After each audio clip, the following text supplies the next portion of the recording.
And welcome back. It's now time for your lunchtime sports. Reigning world's 200-meter champion Shericka Jackson headlines 5 Jamaicans down to compete at the Monaco Diamond League meet this afternoon, Jamaica time. Although having the second fastest time in the half-lap event so far this season of 21.71 seconds, Jackson is tempering expectations for today's meet.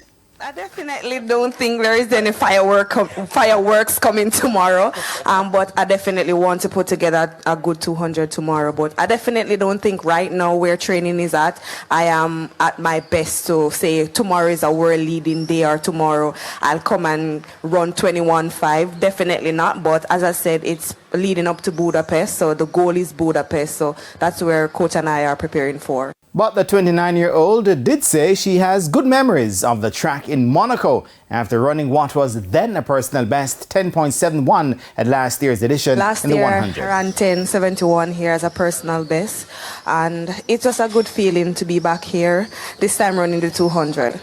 Jackson will line up in the event alongside the woman who took her world lead, American Gabrielle Thomas, as well as Britain's Dean Asher Smith and fast-rising St. Lucian sprinter and NCAA double sprint champion Julian Alfred. World leader Jaden Hibbert will make his Diamond League debut in the men's triple jump. Hibbert will go up against the World Championship silver medalist Thiwez Zango and two-time Olympic Games silver medalist American Will Clay. Two-time Olympic champion Kristen Taylor is also in the field.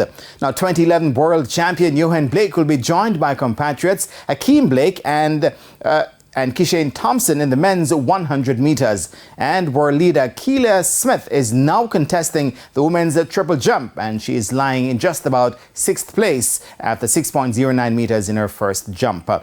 Triple jump and world champion and world record holder Ulumar Rojas is also in the event. Football CONCACAF team Canada and Olympic champions Canada were held to a surprise 0-0 draw by Nigeria in their opening Group B match at the FIFA World Cup in Australia on Friday. Going into the contest as the favourites, they couldn't break down the Nigerians' defence for most of the match. However, they would get a lifeline to go in front as they were rewarded a penalty in the 50th minute. Jamaica and Gozi stepped up between the sticks and made a crucial save and denied Christine Sinclair and Canada 3 points inside the Melbourne Rectangular Stadium.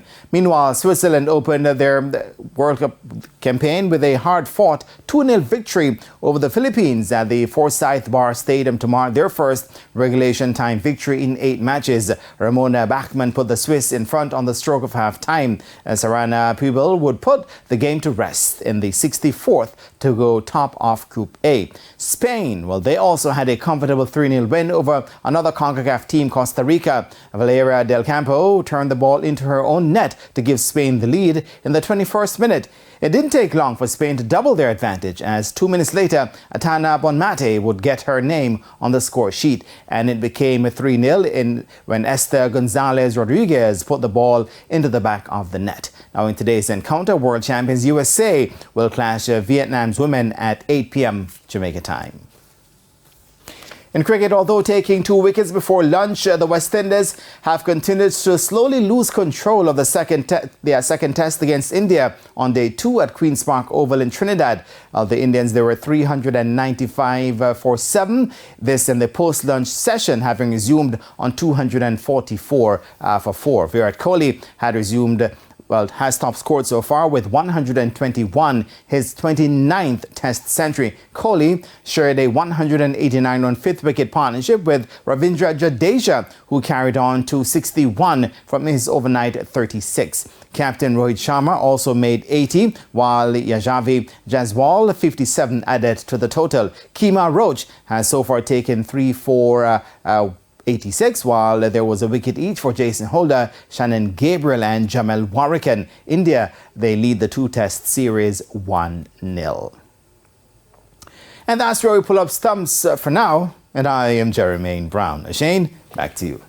Thanks, Jermaine. And that's the Midday News. I'm Shane Masters. Join us at 7 for Primetime News. On behalf of the news, sports and production teams, have a good afternoon.